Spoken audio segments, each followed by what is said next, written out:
Hi, hello, నమస్తే. ఈరోజు December 25th అంటే మనం పవిత్రంగా జరుపుకునే యేసు యొక్క జన్మదినం. హల్లెలూయా! క్రిస్మస్ అసలు ఎందుకు జరుపుకుంటారు తెలుసా?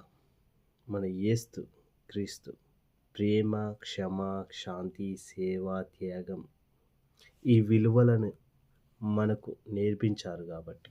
అందుకే ఆయన యొక్క పుట్టినరోజును సంతోషంగా జరుపుకుంటాం. అసలు ఈ క్రిస్మస్ ట్రీ అసలు ఎందుకు మనం యూజ్ చేస్తాం తెలుసా? ఆ క్రిస్మస్ ట్రీ అనేది ఒక ఆశ, జీవితం, ఆనందానికి ఒక గుర్తుగా మనం భావిస్తామనమాట. అందులో మనకు దీపాలు, నక్షత్రాలు దేన్ని సూచిస్తాయంటే ప్రకాశానికి